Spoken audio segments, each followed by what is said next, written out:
ഷാനിബ്, ഇപ്പോൾ ക്രൈംബ്രാഞ്ചിന്റെ അന്വേഷണത്തിൽ മനസ്സിലാകുന്നത് അശാസ്ത്രീയമായി പെൺകുട്ടിയുടെ ഗർഭഛിദ്രം നടത്തി. 4-ാം മാസത്തിലാണ് ഗർഭഛിദ്രം നടത്തിയത്.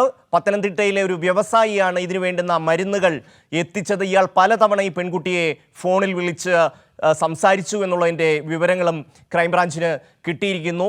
ഇത് ഒരു നെറ്റ്വർക്കാണോ ഷാനിബ്? സാധാരണ ഓരോ മനുഷ്യനും ഇത്തരം കാര്യങ്ങൾ പരമാവധി രഹസ്യമായി വെക്കാനാണ് ശ്രമിക്കുക. ഇവിടെ ഉള്ള സുഹൃത്തുക്കളുടെ എല്ലാം സഹായം തേടുകയാണ്. അതായത് ഇവരെല്ലാം പരസ്പരം ഈ കാര്യത്തിൽ ഒറ്റക്കെട്ടാണ് എന്നുകൂടിയാണ് ഇത് വ്യക്തമാക്കുന്നത്. വളരെ ഭീകരമായ തരത്തിലുള്ള വിവരങ്ങളാണ് ഇതുമായി ബന്ധപ്പെട്ട് വരുന്നത് ഷാനിബ്. തീർച്ചയായും വളരെ ഞെട്ടിക്കുന്ന വാർത്തകൾ തന്നെയാണ് ഇതുമായി ബന്ധപ്പെട്ട് കഴിഞ്ഞ ദിവസങ്ങളിലൊക്കെ പുറത്തു വന്നത്. അതിന് ഏറ്റവും അവസാനം ഇപ്പോ ഈ വാർത്തയും പുറത്തു വരുന്നു എന്നുള്ളതാണ്. ഇതിൽ ശ്രദ്ധിക്കേണ്ട ഒരു കാര്യം, ഇതിനകത്ത് നടക്കുന്ന സാമ്പത്തിക ഇടപാടുകൾ ഉൾപ്പെടെയുള്ള കാര്യങ്ങൾ കൂടെ ഇപ്പൊ വയനാട് ഫണ്ടുമായി ബന്ധപ്പെട്ടൊക്കെ ഉണ്ടായ ആ പണം മുക്കിയതുമായി ബന്ധപ്പെട്ട കാര്യങ്ങളുടെ ഒക്കെ തെളിവുകൾ കൂടിയാണ് ഈ തരത്തിൽ പുറത്തു വരുന്നത് എന്നാണ് എനിക്ക് മനസ്സിലാക്കാൻ കഴിയുന്നത്. ഇപ്പോ കഴിഞ്ഞ ദിവസം ഒരു മാധ്യമ പ്രവർത്തക ഈ കുട്ടിയെ കണ്ടതിന് ശേഷം അവർ ഒരു സോഷ്യൽ മീഡിയയിലിട്ട ഒരു ഫേസ്ബുക്ക് പോസ്റ്റിൽ പറയുന്ന ഒരു കാര്യം, ഇവരെ മാനേജ് ചെയ്യാൻ നിരന്തരം ശ്രമിച്ചുകൊണ്ടിരിക്കുന്നു എന്ന ഒരു പ്രതികരണം അവരുടെ ഭാഗത്തുണ്ടായത്. ആ കുട്ടി പറഞ്ഞതായിരിക്കുമല്ലോ. അപ്പൊ അതിന്റെ ആ മാനേജ് ചെയ്യാനുള്ള ശ്രമം ഇപ്പോഴും തുടർന്നുകൊണ്ടിരിക്കുന്നു എന്നുള്ള തരത്തിലുള്ള കാര്യങ്ങൾ വിശ്വസിക്കാൻ കഴിയുന്ന കാര്യങ്ങളാണ് ഇപ്പോൾ പുറത്തു വരുന്നത്. ഇതിൽ ഇപ്പോ ഒരാൾ വീട്ടിനകത്ത് തന്നെ ഇരിക്കുന്നു എങ്കിലും അയാൾക്ക് വേണ്ടി പ്രവർത്തിക്കാൻ പുറത്ത് ആളുകൾ, ഇതുപോലെ വലിയ വ്യവസായികളും അതുപോലെ തന്നെ അയാളോടൊപ്പം സന്തത സഹചാരിയായിത്തീരുന്ന ആളുകളും അയാളുടെ പൊളിറ്റിക്കൽ അയാളെ സംരക്ഷിക്കുന്ന ആളുകളുമൊക്കെ ഇവിടെ പുറത്തിരുന്നു കൊണ്ട് ഈ ഇരയാക്കപ്പെട്ട കുട്ടികളെ നിരന്തരമായി ഭീഷണിപ്പെടുത്തുകയും സാമ്പത്തികമായിട്ടുള്ള വാഗ്ദാനങ്ങൾ കൊടുക്കുകയും മറ്റു തരത്തിലെല്ലാം ഈ കേസ് ഒതുക്കി തീർക്കാനുള്ള ശ്രമം നടത്തുന്നു എന്ന് വാർത്തകളുണ്ടായിരുന്നു. അപ്പൊ അതിനെ സ്വാധീകരിക്കുന്ന കാര്യം കൂടിയാണ് ഒരു വ്യവസായി ഇതിനകത്ത് ഇടപെട്ടു എന്നുള്ളത്. ഇപ്പോ രണ്ടുപേർ തമ്മിലുള്ള ഒരു ബന്ധമാണെങ്കിൽ താങ്കൾ തന്നെ സൂചിപ്പിച്ചതുപോലെ അത് വളരെ രഹസ്യമായി അത്തരം കാര്യങ്ങളെ പരസ്പര സമ്മതത്തോടു കൂടി അത് അവസാനിപ്പിക്കാൻ അല്ലെങ്കിൽ അത്തരം കാര്യങ്ങൾ തീരുമാനിക്കുന്നു എന്നതല്ല, മറിച്ച് സ്വാധീനവും ഭീഷണിയും ഒക്കെ ഉണ്ടായിട്ടുണ്ട്, പുറത്തുനിന്നുള്ള ഇടപെടലുകൾ ഉണ്ടായിട്ടുണ്ട് എന്നുള്ളത് ഇപ്പോൾ വ്യക്തമാവുകയാണ്. വളരെ ഗുരുതരമായിട്ടുള്ള കാര്യമാണ്. ഇതില് ഞാൻ ചോദിച്ചത് എന്താന്ന് വെച്ചാല്, ഇതിപ്പോ ഇത്തരം ഒരു ബന്ധം ഉണ്ടാകുമ്പോൾ ഒരു രണ്ട് മനുഷ്യർ തമ്മിലുള്ള ഒരു ബന്ധം, ഇത് അതിനെ അങ്ങ് ഇൻസ്റ്റിറ്റ്യൂഷണലൈസ് ചെയ്യുകയാണ്. അതായത് ഇത് എൻ്റെ ഏതാണ്ട് ഒരു അവകാശം പോലെയാണ്, മറ്റുള്ളവർ ഒക്കെ ഇതിന് പിന്തുണ നൽകുന്നുണ്ട്, ഇത് ഞങ്ങൾ എല്ലാവരും അറിഞ്ഞുള്ള ഒരു സംവിധാനമാണ്, നിങ്ങൾ എൻ്റെ ഒരു ഇംഗിതത്തിന് വഴങ്ങുക, അതിനുശേഷം പിന്നീട് ഈ പറഞ്ഞതുപോലെ ഗർഭഛിദ്രത്തിന് വഴങ്ങിക്കൊടുക്കുക എന്ന് പറഞ്ഞാൽ അയാളുടെ പ്രിവിലേജ് ഉപയോഗിച്ചുകൊണ്ട് ഈ സമൂഹത്തിലെ പെൺകുട്ടികളെ അയാൾ എന്താ പറയുക, ഒരു വേട്ടക്കാരനെ പോലെ അവർക്ക് മേൽ ചാടി വീഴുന്നു എന്നുള്ളതാണ് ഞാൻ സൂചിപ്പിക്കുന്നത്. അതെ, അത് തന്നെയാണ് ഞാൻ അതിനെ ശരിവെച്ചുകൊണ്ട് തന്നെയാണ് പറഞ്ഞത്. അതായത് രണ്ടുപേർ തമ്മിൽ ഒരു സാധാരണയായി ഇപ്പോ പലരും ഇയാൾ ന്യായീകരിക്കാൻ വേണ്ടി പറയുന്നത് രണ്ടുപേർ തമ്മിലുള്ള ഒരു ബന്ധവും അതിനകത്തുണ്ടായ കാര്യങ്ങളാണ് എന്ന് ന്യായീകരിക്കാൻ വേണ്ടി ശ്രമിക്കുന്ന ആളുകൾ ഇത് മനസ്സിലാക്കണം. ഇത് സംഭവിച്ചിരിക്കുന്നത് അങ്ങനെ ഒരു കാര്യമല്ല. ഒരു സാധാരണ ഒരു ബന്ധമോ ആ ബന്ധത്തിലുണ്ടായ ഒരു അബദ്ധമോ അല്ല എന്നും, ഈ സംഭവത്തിന് ശേഷം അതും വളരെ 4 മാസം പ്രായമായ സമയത്താണ് ഈ കുഞ്ഞിനെ കൊല്ലാനുള്ള തീരുമാനമെടുക്കുന്നത് എന്നുള്ള കാര്യങ്ങളൊക്കെയാണ്. അത് എത്രത്തോളം ഈ പെൺകുട്ടിയെ സംബന്ധിച്ച് ആ പെൺകുട്ടിക്ക് കൃത്യമായിട്ട് ഈ കാര്യങ്ങൾ കുഞ്ഞു വളരുന്ന കാര്യങ്ങളൊക്കെ അറിയുന്നതായിരിക്കുമല്ലോ. അപ്പൊ ആ കുട്ടിയുടെ സമ്മതമില്ലാതെ തന്നെ ആ പെൺകുട്ടിയെ ഭീഷണിപ്പെടുത്തിയും മറ്റിടപെടലുകൾ, പുറത്തുനിന്നുള്ള ആളുകളുടെ ഇടപെടലുകളോടുകൂടി അവർ എന്തെല്ലാമാണ് പറഞ്ഞിരിക്കുന്നത് നമുക്കറിയില്ല, ഏത് തരത്തിലുള്ള ഭീഷണിയാണെന്ന് നമുക്കറിയില്ല. അപ്പൊ ഇതെല്ലാം ഞാൻ മാത്രമല്ല, എന്റെ ഒപ്പം ഇതിനകത്തൊരു സംഘമുണ്ട് എന്ന് ബോധ്യപ്പെടുത്തിക്കൊണ്ട് തന്നെ ഒരു ക്രിമിനലിനെ പോലെ ഈ പെൺകുട്ടിയോട് ഇടപെടുന്നു എന്നുള്ളതാണ്. അപ്പോൾ വളരെ കാര്യമായ അന്വേഷണം ഈ കാര്യത്തിൽ ഉണ്ടാകണം. നമുക്ക് ചെയ്യാൻ കഴിയുന്നത് ആ പെൺകുട്ടിക്ക് ആത്മവിശ്വാസം കൊടുത്ത് കൃത്യമായി മൊഴി കൊടുക്കാനും കേസുമായി മുന്നോട്ട് പോകാനുമുള്ള ഇനി ഒരാൾക്കും ഒരു പെൺകുട്ടിക്കും ഇത്തരത്തിലുള്ള അനുഭവം ഇല്ലാതിരിക്കാനുമുള്ള ഒരു ഒരു ശ്രദ്ധയും ഈ കേസ് വളരെ ഗൗരവത്തിൽ തന്നെ സർക്കാർ അന്വേഷിക്കുകയും അതിനകത്തൊരു നടപടിയിലേക്ക് പോവുകയും ചെയ്യണം എന്നുള്ളത് തന്നെയാണ് നമ്മളിപ്പോ ഒക്കെ ആഗ്രഹിക്കുന്നത്. ഈ വാർത്ത സത്യത്തിൽ എനിക്ക് ഇതൊരു ഞെട്ടലുണ്ടാക്കുന്ന ഒരു വാർത്തയല്ല. കാര്യം ഇവരുടെ രീതികൾ ഇങ്ങനെ തന്നെയാണ്. ഈ ഇത്തരം ഇപ്പൊ സോഷ്യൽ മീഡിയയിൽ ഇവർക്കെതിരെ സംസാരിക്കുന്നവരെ മുഴുവൻ ഇവർ സോഷ്യൽ മീഡിയയിൽ പിച്ച് ചിന്തിക്കൊണ്ടിരിക്കുകയാണ്. അപ്പൊ ഇവരുടെ ഒരു ഗ്യാങ് ഉണ്ടെന്നും ഒരു പണം കോടിക്കണക്കിന് രൂപ ചെലവഴിക്കാൻ കഴിയുന്ന ഒരു സംവിധാനം ഇവർ ഇക്കാര്യങ്ങൾക്കെല്ലാം ഉപയോഗിക്കുന്നുണ്ട് എന്നുള്ളതും വളരെ വ്യക്തമാണ്. അതുകൊണ്ട് തന്നെ ആ പെൺകുട്ടിയുടെ സുരക്ഷിതത്വവും ആ പെൺകുട്ടികളുടെ ഇരയാക്കപ്പെട്ട പെൺകുട്ടികളുടെ ഭാവി ജീവിതവും ഒക്കെ സുരക്ഷിതമാക്കുന്ന കാര്യത്തിൽ കൂടി സർക്കാർ പ്രത്യേകം ശ്രദ്ധിക്കണം.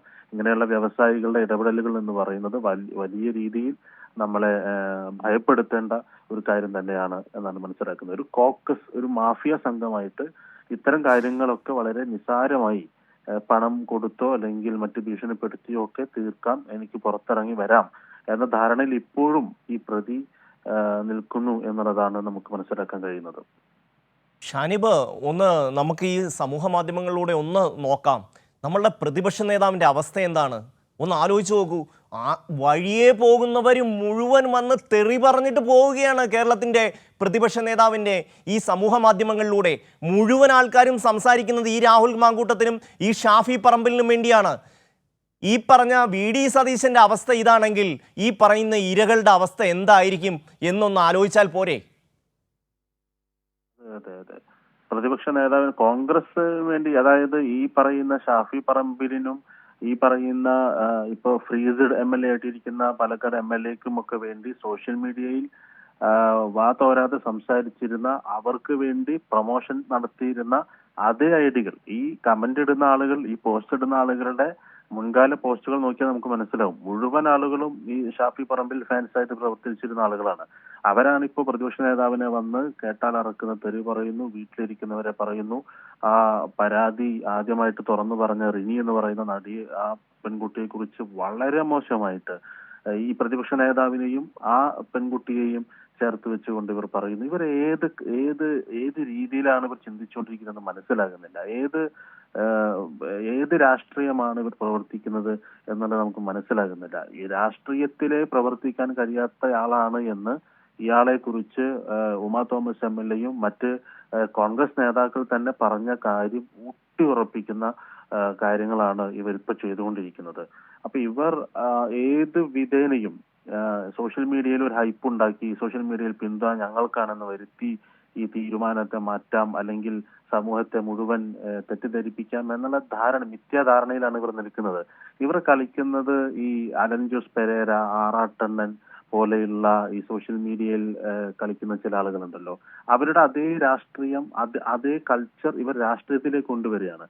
രാഷ്ട്രീയത്തിലെ അലൻ ജോസ് പെരേരയും ആറാട്ടണ്ണനുമാണ് ഷാഫി പറമ്പിലും ഈ നിലവിലെ ഫ്രീസ്ഡ് MLA ആയിട്ടുള്ള പാലക്കാടുള്ള ആളും എന്നുള്ളത് ജനങ്ങൾ തിരിച്ചറിയുന്നുണ്ട്. ആറാട്ടണ്ണനും അലൻ ജോസ് പെരേരയും എങ്ങനെയാണ് സോഷ്യൽ മീഡിയയിൽ ഇടപെടുന്നത്, അവർ വിവാദങ്ങൾ ഉണ്ടാക്കുക, എന്നിട്ട് അവർക്ക് പിന്തുണ നേടുക, അല്ലെങ്കിൽ പോലീസുകാരോട് തട്ടിക്കയറുക, അല്ലെങ്കിൽ ഈ പറയുന്ന സമരക്കാരോട് തട്ടിക്കയറുക, അങ്ങനെ ഞാൻ ഹീറോയാണ് എന്ന് വരുത്തി തീർക്കുക, എന്നിട്ട് മറ്റു കാര്യങ്ങളെല്ലാം മറച്ചു പിടിച്ച് ഇവർ CPM-നെതിരെ പ്രതികരിക്കുന്നത് കൊണ്ടാണ് ഇവർക്ക് ഈ കേസ് വരുന്നതെന്ന് വരുത്തി തീർക്കാൻ ശ്രമിക്കുക. ഇതൊന്നും CPM അല്ലല്ലോ. ഈ വാർത്തകളോ ഈ പറയുന്ന പരാതികളോ ഈ പറയുന്ന നടപടികളോ ഒന്നും DYFI-യോ CPM-ഓ എടുത്തിട്ടുള്ളതല്ല. അത് കോൺഗ്രസിനകത്ത് തന്നെ പരാതി വന്ന് അവർ കാര്യങ്ങൾ ബോധ്യപ്പെട്ട്, പ്രതിപക്ഷ നേതാവ് പറഞ്ഞ് എനിക്ക് ബോധ്യപ്പെട്ടത് കൊണ്ട് ഞാൻ ചെയ്തു എന്നാണ്. ഉമാ തോമസ് പറഞ്ഞത് അയാൾ രാഷ്ട്രീയത്തിലെ നിൽക്കാൻ പാടില്ല എന്നാണ്. KC വേണുഗോപാലിന്റെ ഭാര്യ പറഞ്ഞത്, അവർ ഡോക്ടർ ആശ, അവരൊരു എഴുത്തുകാരി കൂടിയാണ്, അവർ പറഞ്ഞത് ഭയം തോന്നുന്നു എന്നാണ്. അപ്പൊ അങ്ങനെ അവർക്കിടയിൽ നിന്ന് തന്നെ കൃത്യമായി ബോധ്യത്തോടു കൂടി പറയുമ്പോൾ ഇപ്പോഴും ഇയാളെ ന്യായീകരിക്കാൻ വേണ്ടി സോഷ്യൽ മീഡിയയെ പോലും വിലക്കെടുക്കാൻ പറ്റുമോ എന്നിവർ ശ്രമിച്ചുകൊണ്ടിരിക്കുകയാണ്. പക്ഷെ മലയാളികളുടെ ധാർമ്മികതയെ ചോദ്യം ചെയ്യാനും അതിനെ കൊഞ്ഞനം കുത്താനും ഇവർ ഷാനിബ്, ഈ വടകര തെരഞ്ഞെടുപ്പിന്റെ, പാർലമെന്റ് തെരഞ്ഞെടുപ്പിന്റെ സമയത്ത് ഇടതുപക്ഷം വളരെ കൃത്യമായി പറഞ്ഞിരുന്നു, വളരെ മോശമായ തലത്തിലാണ് ഷാഫി പറമ്പിലിന്റെ സോഷ്യൽ മീഡിയ ഇടപെടൽ. കേരളത്തിലെ ഏറ്റവും അംഗീകരിക്കപ്പെടുന്ന KK ശൈലജ ടീച്ചറെ കുറിച്ച് ഇത്രയും മ്ലേച്ഛമായ, ഇത്രയും മോശമായ കമൻറ്റുകൾ സോഷ്യൽ മീഡിയ മുഴുവൻ നിറയുകയായിരുന്നു. അന്ന് അതിനെ എല്ലാ അർത്ഥത്തിലും പിന്തുണച്ചവരാണ് ഈ പറയുന്ന വി.ഡി. സതീശനും അതുപോലെ ഉൾപ്പെടെയുള്ളവർ. ഇപ്പോൾ അവർ അതേ വിങ്ങിൻ്റെ അതേ സൈബർ ഗ്രൂപ്പിൻ്റെ ആക്രമണത്തിൽ കിടന്ന് പെടയുകയാണ്. എന്തുമാത്രം ആസൂത്രിതമായ നീക്കങ്ങളാണ് ആദ്യം ഇവർ സമ്പത്ത് സ്വരുക്കൂട്ടുന്നു. അതായത് രാഷ്ട്രീയത്തിലേക്ക് വേണ്ടുന്ന മുഴുവൻ സമ്പത്തും നമുക്കറിയാം. ഈ രാഹുൽ മാങ്കൂട്ടം ഒരു പുതിയ കാറ് മേടിച്ചപ്പോൾ അയാൾ പറഞ്ഞ ന്യായങ്ങൾ ഒരുപക്ഷെ ഷാനിബിന് ഓർമ്മയുണ്ടാകും. എൻ്റെ അമ്മയ്ക്ക് എൻ്റെ വരുമാനം ഇത്രയാണ് എന്ന് പറഞ്ഞ അയാൾ കണക്ക് വെച്ചത് ഷാനിബിന് ഓർക്കുന്നുണ്ടാകും. അപ്പോൾ ആദ്യം മുതലേ ഇവർ സമ്പത്ത് ക്രമീകരിക്കുന്നു. അതിനുശേഷം ഈ പറഞ്ഞ ഗുണ്ടകളെയും വ്യവസായികളെയും ഈ പറഞ്ഞ സൈബർ ഗ്രൂപ്പിനെയും ക്രമീകരിക്കുന്നു. പിന്നീട് കേരള രാഷ്ട്രീയത്തിൽ ഇടപെടാൻ തക്ക ശേഷി തങ്ങൾക്കുണ്ടെന്ന് തെറ്റായ ഒരു ബോധ്യം സമൂഹത്തിലേക്ക് പരത്തുന്നു. അവരുടെ കൈകളിലേക്ക് ഈ നിയന്ത്രണം കടന്നു വരുന്നു. ഷാനിബ്. അതെ, തീർച്ചയായിട്ടും. ഏറ്റവും അവസാനം എന്നിട്ട് പ്രതിപക്ഷ നേതാവിന് പറയേണ്ടി വന്നല്ലോ, സോഷ്യൽ മീഡിയയും റീൽസും ഒന്നുമല്ല രാഷ്ട്രീയമെന്ന്. ഞങ്ങളൊക്കെ ഇത് ഒരു വർഷം മുമ്പ് അല്ലെങ്കിൽ വർഷങ്ങൾക്ക് മുമ്പ് പറയാൻ തുടങ്ങിയ കാര്യമാണ്. റീൽസും കമന്റും ഷെയറും മാത്രമല്ല രാഷ്ട്രീയം, അതിന് വിലക്കെടുത്തിരിക്കുകയാണ്. യഥാർത്ഥ രാഷ്ട്രീയ പ്രവർത്തനം നാട്ടിൽ നടത്തേണ്ട ആളുകളെ ഇവർ ചവിട്ടി മെതിക്കുകയാണ് എന്നുള്ള കാര്യങ്ങൾ നമ്മൾ മുമ്പേ പറഞ്ഞാണ്. ഏറ്റവും അവസാനം പ്രതിപക്ഷ നേതാവിന് പറയേണ്ടി വന്നു. കാരണം സ്വന്തം ഇറച്ചിയിൽ മണ്ണ് പറ്റുമ്പോഴാണല്ലോ ഇതൊക്കെ തിരിച്ചറിയുന്നത് എന്ന് പ്രതിപക്ഷ നേതാവ് എപ്പോഴെങ്കിലും ഓർക്കുകയാണ്. കാര്യം എല്ലാവർക്കും എതിരെ, ഉമ്മൻചാണ്ടിക്കെതിരെ പോലും ഇവർ ഒരു ഘട്ടത്തിൽ ഇവരുടെ വിഭാഗം തന്നെ സൈബർ അറ്റാക്ക് നടത്തി. ഒരു ഘട്ടത്തിൽ കെ സുധാകരനെ KPCC പ്രസിഡന്റായി കൊണ്ടുവരുന്നതിന് വേണ്ടി മുല്ലപ്പള്ളി രാമചന്ദ്രനെതിരെ രൂക്ഷമായ സൈബർ അറ്റാക്ക് ഇവർ നടത്തി. അതുപോലെ തന്നെ VM സുധീരനെതിരെ ഒരു ഘട്ടത്തിൽ ഇവർ സൈബർ അറ്റാക്ക് നടത്തി. ഒരു ഘട്ടത്തിൽ രമേശ് ചെന്നിത്തലയ്ക്കെതിരെ, പ്രതിപക്ഷ നേതാവ് സ്ഥാനത്ത് നിന്ന് രമേശ് ചെന്നിത്തല മാറാൻ തയ്യാറാകുന്നില്ല എന്ന തരത്തിലുള്ള വാർത്തകൾ കൊണ്ടുവന്ന് അന്ന് രമേശ് ചെന്നിത്തലയ്ക്കെതിരെ സൈബർ അറ്റാക്ക് നടത്തി. അന്നെല്ലാം അതിനെ ആസ്വദിക്കുകയും അതിനെ മൗനമായി പിന്തുണ കൊടുക്കുകയും ചെയ്ത ആളുകളാണ് ഈ പറയുന്ന വി.ഡി. സതീശൻ. അന്ന് ഷാഫി പറമ്പിലിനെയും ഈ പറയുന്ന പാലക്കാട് MLA കൂടി ചേർത്ത് അവരെ കൊണ്ട് എല്ലാ കാര്യങ്ങളും ചെയ്യിപ്പിച്ച് അതിനെ ആസ്വദിച്ച് എല്ലാ പിന്തുണയും കൊടുത്ത വി.ഡി. സതീശന് തന്നെ അവസാനം ഇവരുടെ ഈ പറയുന്ന സോഷ്യൽ മീഡിയ അറ്റാക്ക് നേരിടേണ്ടി വരുമ്പോഴാണ് തിരിച്ചറിയുന്നത് എന്റെ ഭാഗത്ത് ഞാനിങ്ങനെ ചെയ്തതിന്റെ തെറ്റ് എന്തായിരുന്നു, അല്ലെങ്കിൽ എത്ര ഗുരുതരമാണ് ഈ സാഹചര്യം എന്ന് മനസ്സിലാക്കുന്നത് ഇപ്പോഴാണ്. എന്നാൽ ഞാൻ പറയുന്നത് ഇപ്പോഴും വി.ഡി. സതീശനെ സംബന്ധിച്ച് ഏതെങ്കിലും ഒരു ധാർമ്മികത ഉയർത്തിപ്പിടിച്ചുകൊണ്ട്, സ്ത്രീപക്ഷ നിലപാട് ഉയർത്തിപ്പിടിച്ചതുകൊണ്ട് ഈ നിലപാട് സ്വീകരിക്കുന്നു എന്ന ധാരണയിലേക്ക് നമ്മൾ പോകേണ്ട കാര്യമില്ല. കാരണം ഈ പരാതി എത്രയോ മുമ്പ് വി.ഡി. സതീശന് മുമ്പിൽ എത്തിയിട്ടുണ്ട്. അന്ന് പക്ഷേ ഈ തീർച്ചയായും ഷാനിബ്, ഇവിടെ ഇപ്പോ താൻ ചെയ്യുന്നതിന്റെ ഫലം താൻ അനുഭവിക്കുക എന്ന് പറയുന്ന അവസ്ഥയിലാണ് വി.ഡി. സതീശൻ. അത്രേ ഉള്ളൂ. അതെ.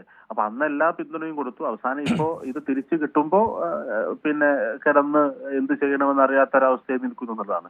ഒരു കാര്യം ഉറപ്പാണ്, കോൺഗ്രസ് രാഷ്ട്രീയം എന്ന് പറയുന്നത് തന്നെ ഒരു മാഫിയ സംഘം പോലെ പ്രവർത്തിക്കുന്ന അവസ്ഥയിലേക്ക് എത്തിച്ചിട്ടുണ്ട്.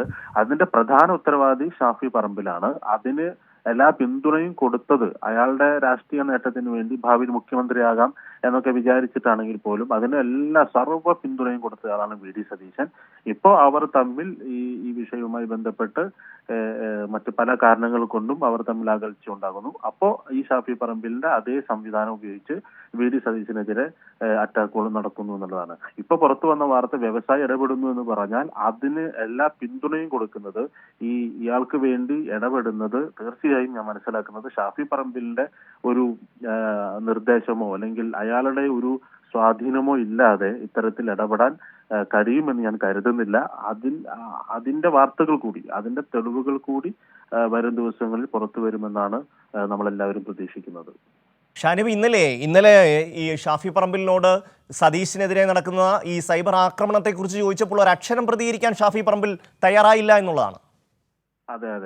ഇതിനു മുമ്പ് വയനാട് ഫണ്ട് തിരിമറിയുമായി ബന്ധപ്പെട്ട വാർത്ത വന്ന സമയത്ത് മാധ്യമങ്ങൾ അതിനെക്കുറിച്ച് ചോദ്യം ചോദിക്കാൻ തുടങ്ങുമ്പോഴേക്കും ഇടപെട്ട് അതിൽ മറുപടി പറഞ്ഞ ആളാണ്. അതായത് യൂത്ത് കോൺഗ്രസിന്റെ സംസ്ഥാന പ്രസിഡന്റ് മറുപടി പറയേണ്ട കാര്യത്തിന് അന്ന് യൂത്ത് കോൺഗ്രസ് സംസ്ഥാന പ്രസിഡന്റ് അല്ലാതിരിക്കുന്ന ഈ ഷാഫി പറമ്പിൽ ഇടപെട്ട് അത് ഞങ്ങൾ അത് ഫണ്ട് അക്കൗണ്ടിൽ വന്നിട്ടുണ്ട്, അത് മറ്റും തരത്തിൽ അതിന്റെ കണക്കുകൾ ഞങ്ങളുടെ കയ്യിലുണ്ട് എന്ന തരത്തിലൊക്കെ പ്രതികരിച്ച ആളാണ്. എന്നാൽ ഈ വിഷയത്തിൽ നേരിട്ട് വി.ഡി. സതീശനെതിരെ ഇങ്ങനെ ആക്രമണം വരുന്നു എന്ന് പറഞ്ഞപ്പോൾ അതിന് മിണ്ടാതെ പോയതിന്റെ ഉദ്ദേശം എന്ന് പറയുന്നത് ഈ ആക്രമണം, സോഷ്യൽ മീഡിയ ആക്രമണം നടത്തിക്കൊണ്ടിരിക്കുന്ന ആളുകളോട് അത് തുടർന്നോളൂ, അത് പിന്നെ നിരുപാധികം മുന്നോട്ട് കൊണ്ടുപോയിക്കോളൂ, കുറച്ചുകൂടി ശക്തി കൂട്ടിക്കോളൂ എന്ന സന്ദേശമാണ് കൊടുത്തിട്ടുള്ളത്.